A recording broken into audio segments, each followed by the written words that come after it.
Hi, thanks for downloading the first podcast with best-selling true crime author Gary C. King. We will be covering a lot of topics in this first podcast, such as Gary's background, where he grew up, personal stories likely never heard before, what his inspirations were that got him into true crime writing, and much more. Enjoy.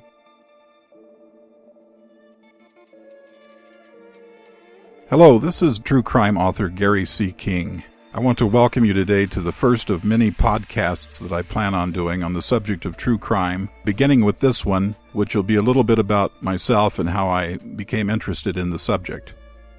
Today, I'm going to talk a little bit about my personal background, my interest and how it came about in the true crime genre, where I grew up, some personal stories that you may or may not have heard about, and we'll just take it from there and see how it goes. Visit me at my website, truecrimeking.com, or on Facebook, facebook.com/truecrimeking, or follow me on Twitter. Gary, please share with us a little bit about your background, upbringing, and what initially sparked your interest in true crime. As I was growing up, my parents loved to watch television. Pretty much all they did when they weren't fighting. And I became somewhat of a loner. I stayed to myself a lot, had a few friends that I would spend the night with and so forth. But by the age of 12, 13, 14, I was reading adult books. I would go to my room while my parents were watching TV and I'd stick my nose in anything that I could find. And at that time I was reading the Ian Fleming's James Bond novels. I was reading Agatha Christie's mysteries. I was reading things like The Kremlin Letter by Noel Bain, Len Dayton's work on the Ipcress File, Harry Palmer, that sort of thing, and loving every bit of it. And that was pretty much how I spent my teenage years, right through high school. Even read a controversial book called Portnoy's Complaint at age 14, which gave my high school freshman English teacher a fit. She just could not believe my parents were allowing me to read that. But of course my parents never took any interest in what I was reading, so it didn't really matter to me. I read it anyway. What was your first introduction to becoming a writer? It was because I was reading Sherlock Holmes, Ian Fleming, different books like that, mysteries and suspense, that I knew pretty much by age 12 to 14 that I wanted to be a writer. I just didn't know what I wanted to write. And it would actually take me for the next 10 or 11 years to accomplish that goal. And the goal came about as an accomplishment quite by accident. I was in college at the time, and a friend of mine, who also had aspirations to writing professionally for a living, had written to the detective magazines that are based in New York, True Detective, Official Detective, those kinds, the ones that Ann Rule was writing for at the time. And I had never really picked one up. I'd seen them on the newsstands, and you see the pictures on the covers with the victim with a knife to her throat by some crazed killer holding the knife, that sort of thing. So that sort of thing you're almost embarrassed to pick up and look at. But I took a look at the sample magazine that they sent him, along with the writer's guidelines, and I said to myself, I can do this. So I did a little research, and I picked a story that interested me that was going on in Oregon at the time. It involved the case of two little girls from Ashland, Oregon, 11 years old, who were brutally murdered by a migrant worker on the college campus of Southern Oregon State College.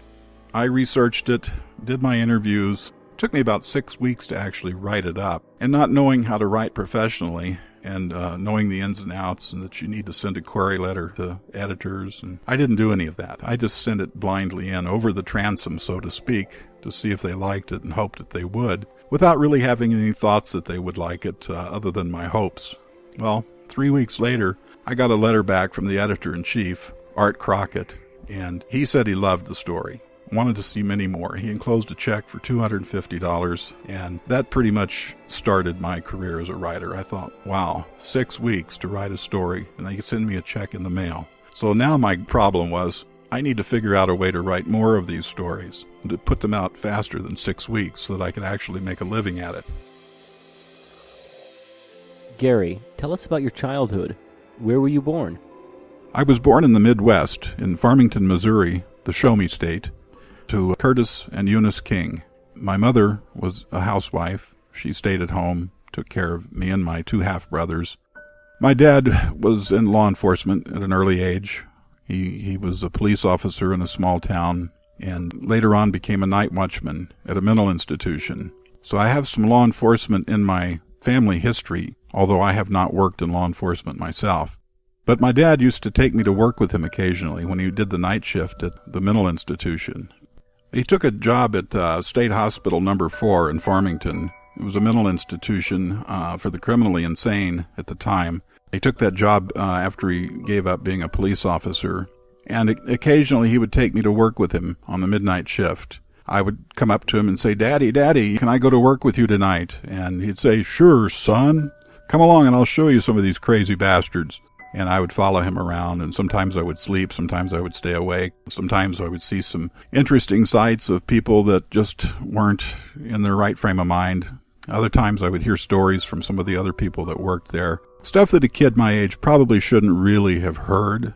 I think my roots in true crime go back to that early bit of my childhood, and I think as a result, even though it may come across as insensitive when you hear it, it actually improved my sensitivity towards victims and their families and people who aren't as fortunate as the rest of us. As an interesting aside, Farmington was a small town at that time, still is to this day for that matter, and people weren't afraid to let their kids go outside and play all day from the time the sun came up till the sun went down. Nobody really worried about their children. I was one of those fortunate enough that I could go hop on my bicycle and do pretty much what I wanted. I'd get together with a friend or two. We would go to the state hospital grounds, which was a nice place to ride through. The dangerous people they kept locked up, of course, but the lesser dangerous, the ones with mental issues that needed to be there but weren't particularly dangerous, were allowed to roam the grounds.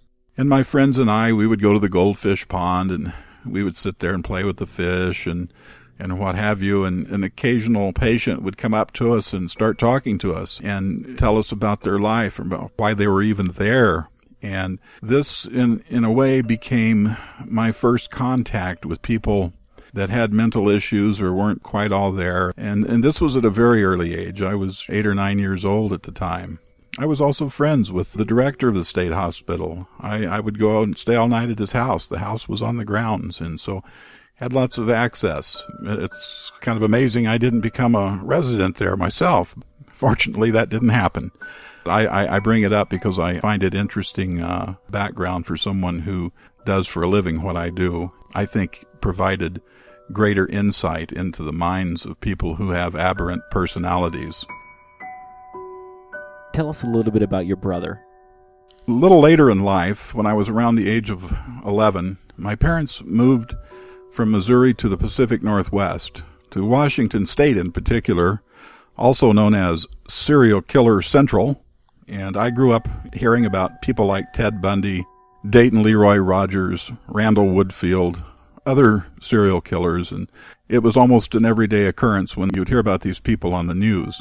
That had another profound effect on me.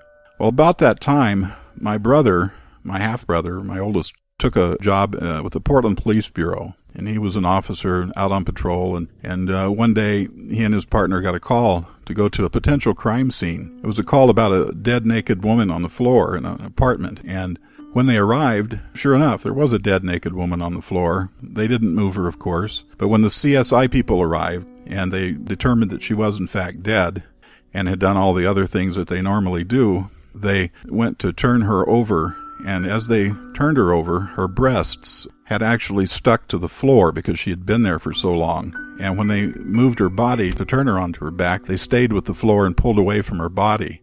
As a result, liquid and putrefaction, of course, went out onto the floor, and it's rather a sickening mess to see or hear about something like that. It was a short time later that my brother decided that being a police officer wasn't for him, and he gave up law enforcement in that aspect and decided to become a prosecutor.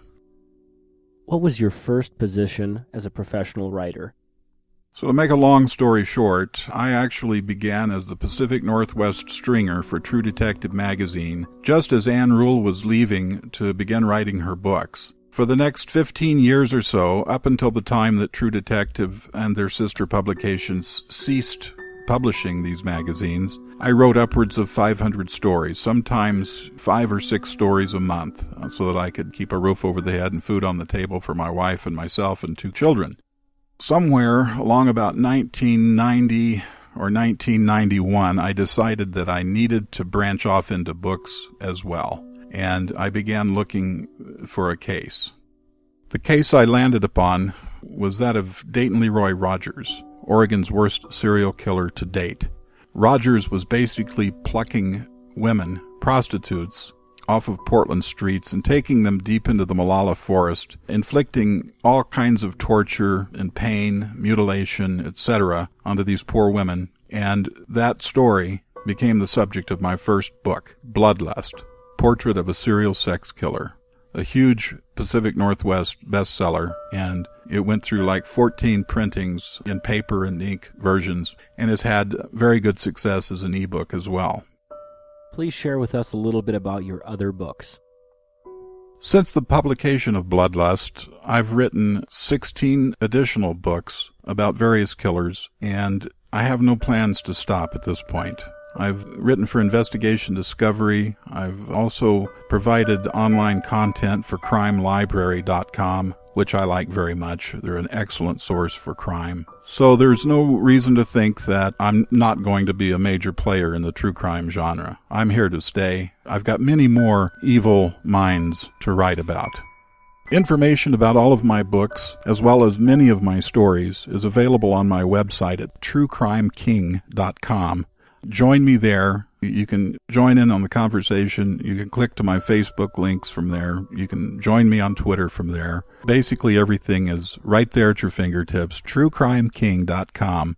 As I stated at the beginning of this podcast, this is just the first of many more to come.